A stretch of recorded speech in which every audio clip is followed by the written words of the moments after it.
Louvado seja nosso Senhor Jesus Cristo, para sempre seja louvado. Bom dia, meu irmão, minha irmã, que é o Padre Daniel, da Paróquia de Santana, em São Joaquim Antônio Carlos. Hoje é dia 14 de fevereiro, sexta-feira. A igreja nos convida a meditar o Evangelho de São Marcos, no capítulo 7, versículos de 31 a 37. Naquele tempo, Jesus saiu de novo da região de Tiro, passou por Sidônia e continuou até o mar da Galileia, atravessando a região da Decápole. Jesus não ficava parado num único lugar. Ele ia a vários lugares, anunciando a palavra de Deus a todos os que esperavam a consolação de Israel, a todos que esperavam a salvação do mundo. E assim ele ia nas cidades, nos campos, aos ricos e aos pobres, aos santos e aos pecadores. Ele é o grande semeador que saía semeando a palavra aos corações. Aqueles que acolhiam bem a sua palavra se convertiam, se curavam e se salvavam.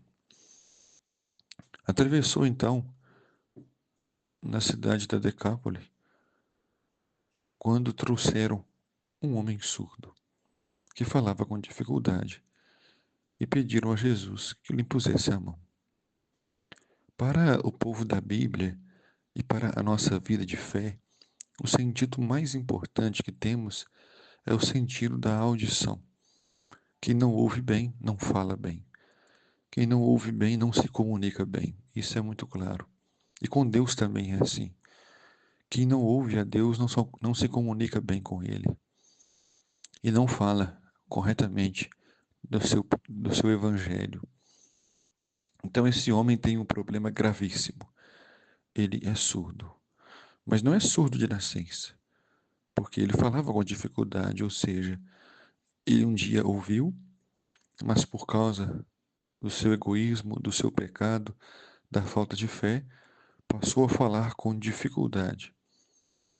E pediram a Jesus que lhe impusesse a mão. A comunidade intercedeu por ele. A comunidade rezou por ele. Provavelmente seja uma pessoa boa, provavelmente seja uma pessoa comum, mas que tinha amigos que o amavam, familiares que queriam seu bem. E eles se reuniram e pediram a Jesus por esse homem, que não tinha condições de pedir, pois não ouvia bem. Como não ouvia a palavra de Jesus, ainda não acreditava em Jesus. Mas que os que ouviram Cristo creram na sua palavra. Jesus afastou-se com o homem para fora da multidão. Em seguida, colocou os dedos nos seus ouvidos, cuspiu com a saliva e tocou a língua dele. Aqui Jesus repete os gestos semelhantes ao seu Pai eterno, que ao criar o homem do barro, modelou o barro com as mãos e soprou nas suas narinas e fez o homem.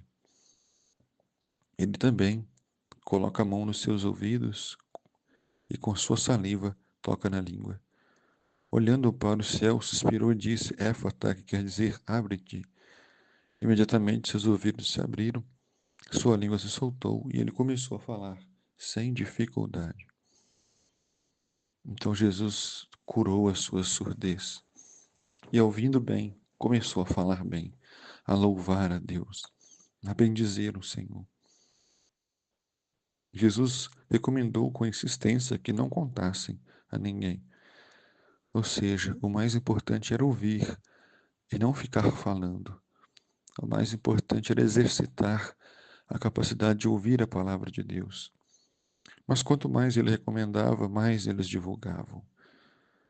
Muito impressionados diziam, ele tem feito bem todas as coisas.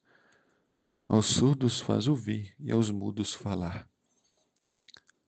A comunidade está impressionada com o amor de Deus, com a misericórdia de Jesus, com sua acolhida e infinita compaixão e seu poder que liberta, que cura e que salva. Sejamos também nós capazes de ouvir a palavra de Deus, para sermos curados por Ele e testemunharmos na comunidade a Sua palavra. O Senhor esteja convosco, Ele está no meio de nós. Abençoe-os Deus Todo-Poderoso, o Pai, o Filho e o Espírito Santo. Amém.